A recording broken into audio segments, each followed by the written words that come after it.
샬롬 삼국지 3권 두 번째. 공격을 받은 탓이라 단정하고 둘이 모여 다시 싸울 의논을 했다. 천하의 형세나 사람을 알아보는 눈이 누구보다 밝은 가후가 그런 그들을 말렸다. 아니 됩니다. 조조의 군사는 가리고 가려 뽑은 정병들이요, 장수들은 하나같이 날래고 용맹스럽습니다. 차라리 항복하여 그동안 지은 죄를 빌만 갖지 못합니다. 그 말에 이각은 왈칵 성이 났다. 니놈이 감히 우리 얘기를 꺾으려 드느냐. 그 한마디 꾸짖음과 함께 칼을 빼어 가후를 찌르려 했다. 곁에 있던 여러 장수들이 말려 간신히 목숨을 건졌으나 가후는 이미 이각과 곽사의 운이 다한 줄 알았다.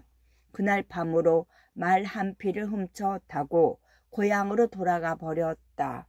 난세를 살아가는 제사의 재빠른 몸놀림이었다.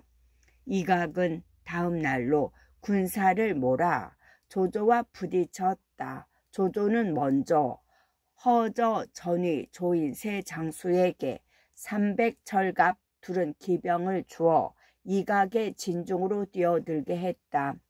잘 조련된 300의 절기가 범같은 세 장수를 앞세우고 짓밟아 들어가니 이각의 보군이 당해내지 못했다. 세 차례나 무인지경 가듯 진중을 휩쓴 뒤 둥글게 진세를 갖추는 300절기를 보다 못해 이각은 이섬, 이별 두 조카를 불렀다. 너희들은 마군을 수습해 저것들을 쫓아 버려라. 그 같은 아제비의 명을 받은 이섬과 이별은 곧 자기 편 마군을 이끌고 조조의 300절기를 향해 달려갔다. 그러나 미처 무엇라고 입을 열기도 전에 허저가 나는 듯 말을 달려 두 사람을 맞았다. 이섬이 먼저 허저와 부딪혔으나 적수가 되지 못했다. 한 칼에 목을 잃고 말 아래로 굴러 떨어졌다. 이섬이 처참한 시체로 변하는 걸 본 이별은 몹시 놀랐다. 정신이 아득하고 눈앞이 캄캄해지면서 제풀의 말에서 굴러 떨어졌다. 뒤따라온 허저는 그런 이별의 목마저 잘라 한 장에 걸었다. 허저가 한 번 나가 두 적장의 목을 얻어오자 조조가 그의 등을 쓸어주며 칭찬했다. 그대는 실로 나의 번쾌요. 번쾌는 유방을 도와 한나라를 세우는 데 공을 세운 맹장이니 은연중에 자신의 포부를 드러낸 말이기도 했다. 이어 조조는 기세가 꺾인 이각군에 대한 총공격을 명했다. 하후도는 왼쪽에서 조흥은 오른쪽에서 나가게 하고 자신은 중곤을 이끌고 밀어가는데 북소리 한 번에 3군이 한꺼번에 움직였다. 이각의 군사는 그 기세를 당해내지 못해 크게 뭉그러져 달아나기 시작했다. 조조는 스스로 보검을 빼들고 그런 적병을 뒤따르며 죽이기를 며칠이나 했다. 그렇게 되니 적의 시체는 들판을 덮고 항복한 자는 그 수를 헤아릴 수 없었다. 이각이 그 모양으로 쫓겨오자 곽사도 감히 조조에게 대항해 볼 엄두가 나지 않았다. 둘은 한 덩이가 되어 서쪽으로 돌아가는데 그 추레하고 겁먹은 꼴이 마치 상갓집 개와 같았다. 간신히 조조의 추격을 면했으나 달리 갈 만한 곳이 없음을 잘 아는 그들은 남은 돌개들을 이끌고 산 쪽으로 숨고 말았다. 이각과 곽사를 멀리 쫓고 돌아온 조조는 낙양성 밖에 군사를 주둔시키고 자신만 입궐하여 헌제를 배웠다. 그토록 자신을 괴롭히던 이각과 곽사가 대패하여 멀리 쫓겨갔다는 말을 들은 헌제는 기뻤다. 그때부터 한층 조조를 믿고 의지하니 조정의 대권은 절로 조조의 손 안으로 들어갔다. 풍우는 다시 서주로, 풍우는 다시 서주로. 조조의 낙양 입성은 천하 대세에 영향을 주는 큰 사건이었지만 뜻밖에도 드러나게 반발하는 재우는 없었다.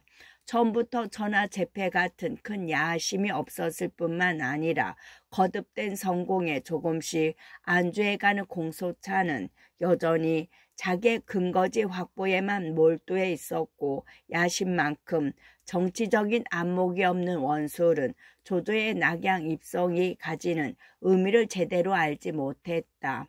원소도 마찬가지였다. 그는 어렴풋하게나마 그 일의 심각성을 느끼고는 있었으나 당장 어떤 행동을 취할 정도는 아니었다. 아직은 조조와의 우호 관계를 유지할 필요가 있었을 뿐만 아니라 조조가 얻은 이익 못지않은 위험 부담도 알고 있었기 때문이었다. 황제를 끼고 있다는 이유만으로 여럿의 공적이 되어 쓸데없이 힘을 소모하게 되는 일이었다. 오히려 원소가 서운하게 생각하는 것이 있다면 자신을 제쳐놓고 조조를 불러들인 조정의 저사였다. 하지만 그렇다고 해서 조조의 등장에 아무런 반발이 없었던 것은 아니었다. 그 첫 번째가 양봉과 한섬의 이탈이었다.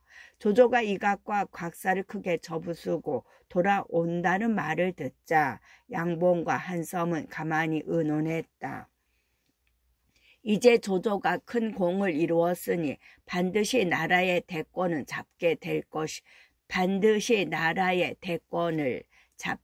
것이요. 우리가 비록 그동안 어가를 지키는데 약간의 공이 있다 하나 그거 어찌 인정해 주겠소. 차라리 일찍 몸을 빼쳐 따로 때를 기다림이 나을 것이요.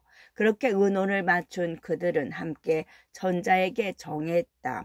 지금 조조가 이각과 곽사의 군을 깨뜨렸다 하나 그 두 역적을 잡아 죽인 것은 아닙니다. 그 둘을 무사히 서량으로 돌아가면 또 어떤 일을 꾸밀지 모르오니 저희에게 약간의 병마를 주어 뒤를 쫓게 허락해 주십시오.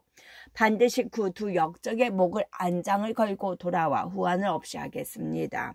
그냥 떠난다면 보내줄 것 같지 않아 둘러댄 말이었다. 그러나 그들의 마음속을 알 리 없는 헌재는 선선히 허락했다. 그들의 말이 조리에 닿는 데다 이각과 곽사에 대한 불길 없는 노여움과 미움 때문이었다. 이에 양봉과 한섬은 자기의 졸개들을 거두어 낙양성을 나간 뒤 대량 땅으로 가버렸다. 조조의 그늘을 벗어난 그곳에서 때를 기다리고자 함이었다. 그들이 떠나던 날이었다. 헌재가 조조의 영체에 사람을 보내 조조를 불렀다. 앞일을 의논하기 위함이었지만 뜻밖에도 그것이 새로운 변화의 발단이 되었다. 천자의 사신이 왔다는 말을 들은 조조는 예를 표하고자 자신의 군막으로 불러들였다. 그런데 사신으로 온 사람이 정수한 미목에 정기가 가득한 게 예사 인물로 보이지 않았다. 지금 낙양 일대에 큰 흉년이 들어 백성이고 벼슬 아치고 모두가 줄인 기색이 도는데 이 사람은 어찌 됐길래 홀로 줄인 기색이 없는가. 조조는 속으로 그렇게 생각하며 물었다. 공의 조난에는 남달리 정기가 넘칩니다. 어떻게 몸을 보살피기에 그렇습니까? 다른 것은 없고 다만 30년째 간을 먹지 않고 있습니다. 소금기를 먹고 있지 않습니다. 사자는 그렇게 대답했다. 조조는 감탄하여 고개를 끄덕이며 다시 물었다. 공은 어떤 벼슬 자리에 있으십니까? 저는 효렴에 오른 뒤 처음에는 원소와 장양의 종사로 있었습니다. 그러다가 전자께서 낙양으로 돌아오셨다는 말을 듣고 찾아와 배웠더니 정을량에 재수하셨습니다. 그리고 이어 이름과 고향을 밝히는데 그가 제음 정도 땅 사람으로 이름은 동소요, 자는 공인이었다. 조조도 전부터 그의 제조와 학식에 대해 들은 적이 있는 인물이었다.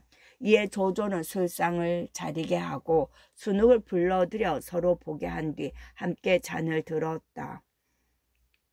그런데 몇 순배 술이 돌기도 전이었다. 갑자기 급한 정갈이 들어왔다. 한때의 군사들이 동쪽으로 가는데 누구의 군사들인지 모르겠습니다. 자신의 장수들에게는 그런 군령을 내린 적이 없는 조조는 이상했다. 곧 사람을 보내 그게 누구인지 알아오게 했다. 그때 한자리에 앉아있던 동수가 대서롭지 않은 듯 말했다. 그것은 틀림없이 이각의 구장 양봉과 백파, 흑산적의 한 갈래의 우두머리 한 섬일 것입니다. 그게 무슨 말씀이요? 그들이 왜 떠나는 것이요? 조조가 놀라 물었다. 동소호는 망설이지 않고 대답했다. 명공께서 이렇게 오셨으니 자기들이 설 곳이 없다 여겨 떠난 것입니다. 대량으로 간다고 들었습니다만. 그 말에 조조는 더욱 놀랐다. 한편으로는 둘 다 출신이 그러하다니 떠날 법도 하다는 생각이 들었지만 다른 한편으로는 왠지 그들이 자신의 가슴속을 들여다보고 한 짓 같아 섬뜩했다. 그렇다면 이 조조에게 딴 뜻이 있는 줄 의심해서 떠난다는 것입니까? 지모가 없는 무리들이니 명공께서는 근심할 필요가 없습니다. 조조가 심상찮은 안색으로 묻자 동소가 미미하게 웃으며 대답했다. 조조가 다시 물었다. 그렇다면 이각과 곽사 두 역적이 달아난 것은 어떻게 보십니까? 호랑이가 발톱이 없고 새가 날개가 없으면 어떻게 되겠습니까? 지금 이각과 곽사가 그 꼴이니 머지않아 명공께 사로잡히게 될 것입니다. 마음 쓰실 일이 아닙니다. 역시 시원스러운 대답이었다. 조조는 곧 그런 동소와 의기투합했다. 술 마실 것도 있고 조정의 앞니를 묻는데 그 대답이 실로 뜻밖이었다. 명공께서는 의로운 군사를 일으키시어 나라를 어지럽히는 포악한 무리를 제거하신 뒤 조정에 드셔서 전자를 보좌하고 계십니다.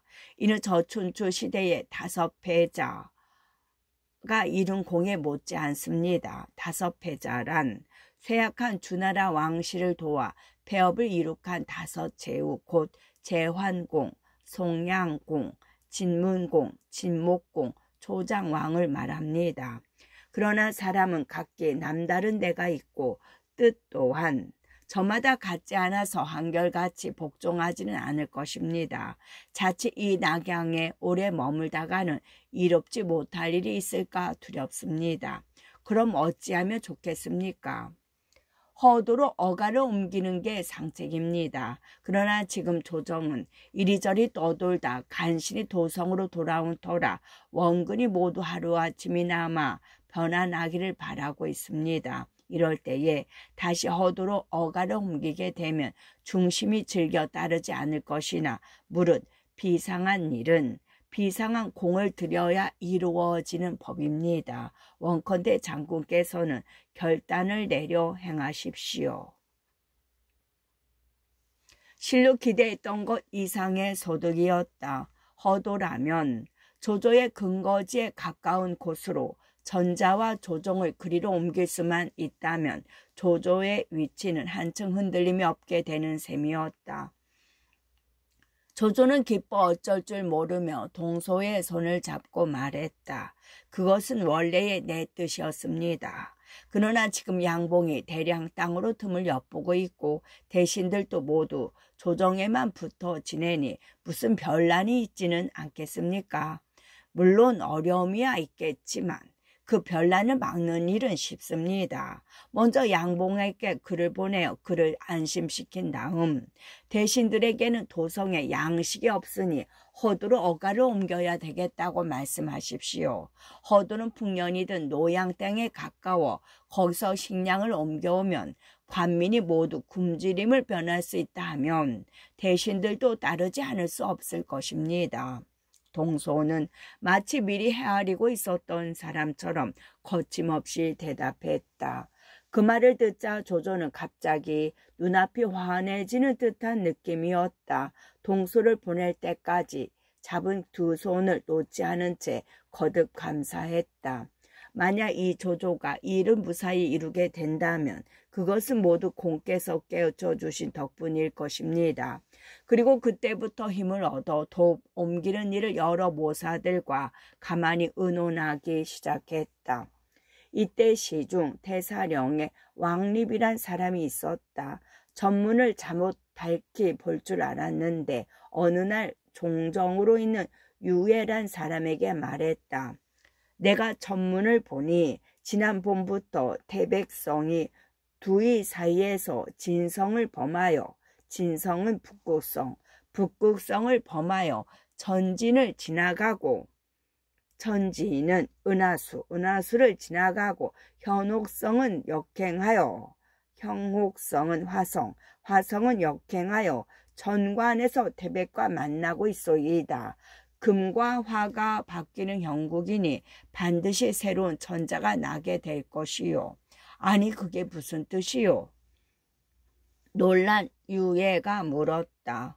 왕립이 낮은 목소리로 대답했다. 내가 보기에 한나라의 기수는 곧 다할 것이요.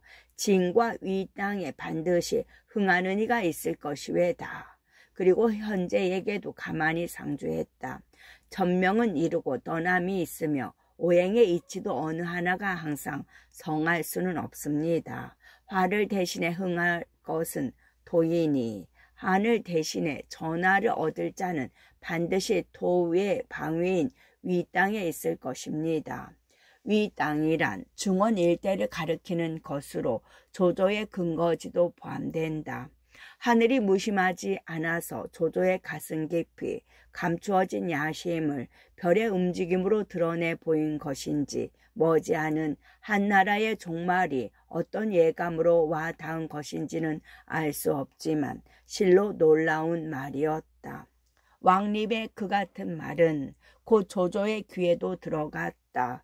조조는 두렵고도 노여웠으나 아직은 함부로 왕립을 죽여 입을 막을 저지가 못됐다.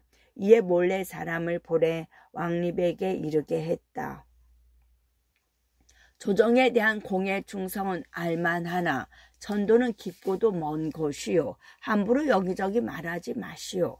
그런 다음 곽가를 불러 일의 앞뒤를 말해주고 그의 생각을 물었다. 곽가가 대답했다. 하는 화덕으로 전하의 주인이 되었고 주공께서는 도명에서 몸을 일으키셨습니다. 거기다가 허도는 토에 속하는 곳이니 그곳에 자리를 잡으시면 반드시 흥성하시게 될 것입니다. 화는 토를 낳고 토는 목을 기르니 이것은 바로 동서와 왕립의 말에 합치됩니다. 화는 토를 낳고 토는 목을 기르니. 이에 조조는 드디어 마음을 굳혔다. 자기 사람들과의 은밀한 논의에서 드러내놓고 전도 문제를 밀고 가기로 한 것이었다. 이튿날 조조는 대궐로 들어가 헌제에게 아뢰었다. 동도 낙양은 동탁 이래로 황폐해진 지 오래입니다. 대궐과 성곽은 수리할 수 없을 정도로 불타고 허물어진 데다 이제는 양식까지 옮겨오기도 힘이 듭니다. 그러나 허도는 노양에 가깝고 성곽과 궁실이며 재물과 곡식이 모두 쓸 만큼 있습니다. 신이 감히 바라건대 허도로 어가를 옮기시면 어떻겠습니까? 신은 폐하의 분부를 따를 뿐이오나 다만 깊이 헤아려 주십시오. 말은 그같이 공손했지만 이미 전자는 조조의 정을 거절할 처지에 있지 못했다. 거기다가 여러 대신들도 한결같이 조조의 세력이 두려워 반대하지 못하니 도성을 옮기는 일은 별 어려움 없이 조조의 뜻대로 이루어졌다. 길리를 골라 어가가 허도로 출발하는 날이었다. 조조는 모든 장조를 풀어 절통같이 호위를 하고 그 뒤를 백관들이 남김없이 따랐다. 그런데 행렬이 미처 몇 리도 가기 전에 길 앞에 높은 언덕에서 함성이 크게 일었다. 대량 땅에 있던 양봉과 한섬이 군대를 이끌고 길을 막은 것이었다. 양봉의 수하 장수 서왕이 앞장서서 큰 소리로 꾸짖듯 물었다. 조조는 어가를 겁박하여 어디로 가려는가?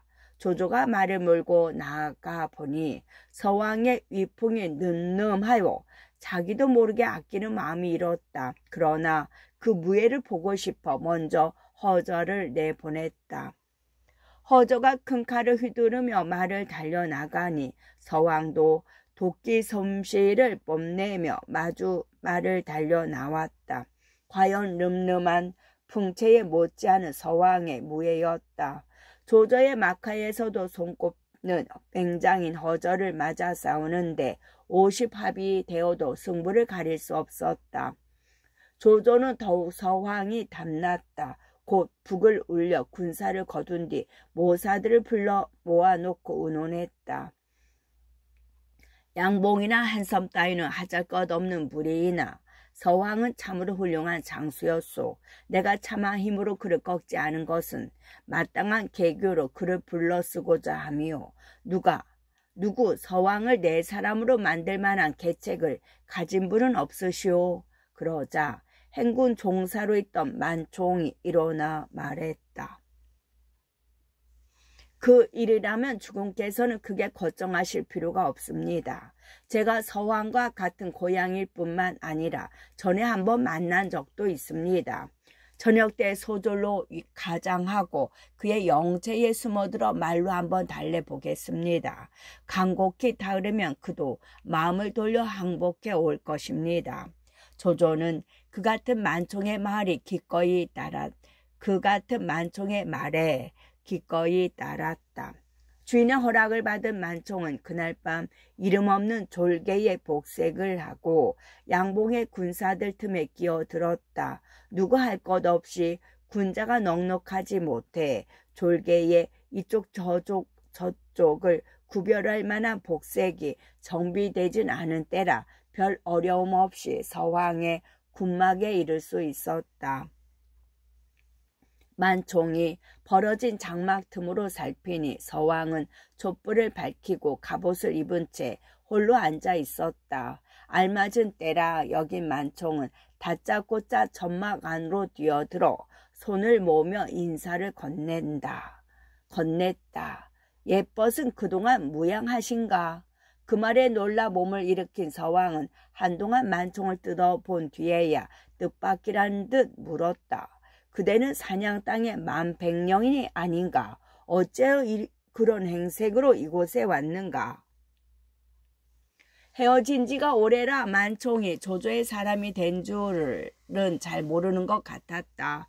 만총이 목소리를 낮추어 말했다. 놀라지 말게. 나는 지금 조 장군의 종사로 있네. 오늘 뜻밖에도 진 앞에서 예벗의 모습을 보고 한마디 드릴 말이 있어 이렇게 목숨을 걸고 온 것이라네. 무슨 말이기에 이토록 어렵게 나를 찾았는가? 서왕이 자리를 권하며 다시 물었다. 만총은 목소리를 가다듬어 간곡히 말했다. 자네의 용맹과 지략은 세상에 드물다 할 수 있는데 어찌하여 양봉이나 한섬 따위에게 몸을 굽히고 지내는가? 우리 조장군으로 말할 것 같으면 당대의 영웅으로서 어진이를 좋아하고 선비를 귀히 여기는 것은 세상이 이미 아는 바일세. 오늘도 진 앞에서 자네의 용맹을 보고 경애하는 마음이 이로 강한 장수로 하여금 죽기로 싸우게 하는 대신 특히 나를 보내 자네를 만나보게 한 것일세. 자네는 어둠을 버리고 밝음을 찾아 우리와 함께 큰 일을 해보지 않겠는가? 그 말에 서왕은 한동안 침울하게 말이 없다가 단시 섞어 대답했다. 나도 진작부터 양봉이나 한섬이 큰일을 할 만한 그릇은 못 된다는 걸 알고 있네. 그러나 이미 따른 지 오래이니 어찌 차마 버릴 수 있겠나. 자네는 옛말을 듣지 못했나. 좋은 새는 나무를 가려 깃들이고 지혜로운 신하는 주인을 가려 섬긴다 하였네. 섬길 만한 주인을 만나고도 사사로운 정분에 얽매여 섬길 기회를 잃는다면 이는 장부가 할 일이 아니네. 그러자 서왕은 다시 한번 생각에 잠기더니 한참 뒤에야 결연히 일어나며 말했다. 알았네. 자네의 말을 따르겠네. 그런 서왕의 목소리에는 은근한 감사의 뜻까지 들어 있었다. 힘을 얻은 만총은 슬며시 욕심이 났다. 이왕 가려면 양봉과 한섬의 목을 가지고 가는 게 어떤가. 조 장군을 뵙는 데는 그보다 나은 예물이 없을 것이네. 그러나 서왕은 여포의 무리와는 달랐다. 비록 양봉이 자기를 제대로 써줄 만한 큰 그릇이 못 되어 떠나기는 하나 그 목숨까지 뺏고 싶지는 않았다. 정색을 하고 만총의 부추김을 물리쳤다. 남의 아랫사람이 되어 그 주인을 죽이는 것은 큰 불이네. 나는 결탄코 그런 짓을 할 수는 없네. 자네야말로 진정한 의사일세. 그럼 이대로 떠나세. 만총도 얼른 서왕의 뜻에 찬동하고 자기가 한 말을 거두었다. 그러자 서왕은 평소 곁에서 부리던 수십 기만을 거느리고 어둠을 틈타 만총과 함께 조조의 진중으로 향했다. 서왕이 조조에게로 달아나고 있습니다. 서왕이 떠난 지 오래잖아. 그 같은 보고를 받은 양복은 극에 노했다. 몸소 전여기를 이끌고 서왕을 뒤쫓기 시작했다. 한동안을 달리니 저만치 서왕이 보였다. 주인을 저버린 도적 서왕은 달아나지 말라. 양봉은 그렇게 소리치며 한층 급하게 뒤쫓았다. 그렇게 하여 어느 산비탈에 이르렀을 때였다. 호련 한소리 보양과 함께 산 위와 산 아래에 함께 수많은 횃불이 켜졌다. 그와 함께 사면에서 쏟아지는 것은 그럴 때에 대비해 숨겨둔 조조의 복병이었다. 내가 여기서 기다린 지 오래다 양봉. 너야말로 오히려 달아나지 말라. 쏟아지는 복병들 앞에서 높이 말 위에 앉은 조조가 비웃듯 양봉에게 소리쳤다. 양봉은 몹시 놀랐다. 급히 군사를 돌려 조조군의 포위를 뚫으려 했다. 이때 마침 한섬이 군사를 이끌고 구원하러 와 조조의 군사들과 혼전을 벌인 덕분에 양봉은 무사히 몸을 빼쳐 달아날 수가 있었다. 조조는 적군이 어지러운 것을 보고 승세를 타 세찬 공격을 퍼부었다. 그 바람에 양봉과 한섬의 군사 대반이 조조에게 항복하고 말았다. 겨우 몸을 빼내기는 했으나 싸울 힘을 잃은 양봉과 한섬은 할 수 없이 남은 군사를 수습해 원술에게로 가버렸다. 조조가 군사를 수습해 영체로 돌아오자 만총은 서왕을 이끌어 조조를 만나게 했다. 조조의 기쁨은 컸다. 오랜 벗을 만난 듯 서왕을 반긴 뒤 휘하에 그 어떤 장수에 못지않게 후대했다. 양봉과 한섬이 달아나자 더는 조조의 앞길을 가로막을 세력이 없었다. 이에 조조는 무사히 어가를 허도로 모신 뒤 새로운 제도로서의 면모를 갖추는 데 힘을 쏟을 수 있었다. 궁궐을 새로 짓고 종묘와 사직을 옮겨 모셨으며 성대 사원의 아문도 새로 세웠다. 성곽과 부고를 수리했고 동숭이야 13명을 여루에 봉하는 등 상벌을 내리는 일도 조조의 뜻에 따라 행해졌다. 그 다음은 조조 자신과 그를 도운 모사 및 장수들의 농공 행상이었다. 조조는 스스로 대장군 무평우가 되고 순욱은 시중 상서령으로 삼았다. 순유는 군사, 곽가는 사마 괴주로 삼았으며 유엽은 사공연조, 모계와 임주는 전농중량장을 삼았다. 정욱은 동평상, 범성과 동소는 낙양령, 만총은 허도령을 삼았으며 하우돈, 하우연, 조웅, 조이는 모두 장군의 열에 올리고 이전 악진, 여건 서왕은 모두 교위, 허저와 전위는 도위가 되었다. 그 밖에 나머지 장졸들도 그 공과 제주에 따라 각기 벼슬을 내리니 이로써 조정은 조조의 사람으로 가득 찼고 대권은 절로 그에게 돌아갔다. 조정의 큰일은 모두 먼저 조조에게 알린 뒤에야 전자에게 상주할 정도였다. 전도에 따르는 큰일을 대강 정한 뒤 조조는 후당에다 크게 잔치를 열고 여러 모사들과 장수들을 불러 그동안 미뤄두었던 일을 다시 꺼냈다. 유비는 군사를 서주에 머무르게 하여 스스로 서주목이 된 데다 근일에는 내게 져서 쫓겨간 여포까지 받아들여 소패에 머무르게 하였으니 만약 이 두 사람이 힘을 합쳐 저들어오면 이는 실로 가슴과 배에 큰 우환이 아닐 수 없소. 어쩌면 그 둘을 도모할 수 있겠소. 제공들께서는 묘책이 있으면 꺼리낌 없이 말해주기 바라오. 조조로서는 벼르고 벼르던 서주 병정이었다. 서주가 자신의 근거지와 있다는 것보다 이상하게 부담을 주는 유비란 인물 때문이었다. 허조가 씩씩하게 일어나 말했다. 바라건대 제게 정병 5만만 빌려주시면 반드시 유비와 여포의 머리를 승상께 갖다 바치겠습니다. 그때 순욱이 일어나 허저의 말을 가로막았다. 장군의 용맹은 그저 용맹일 뿐 꾀를 쓸 줄 모르시는구려.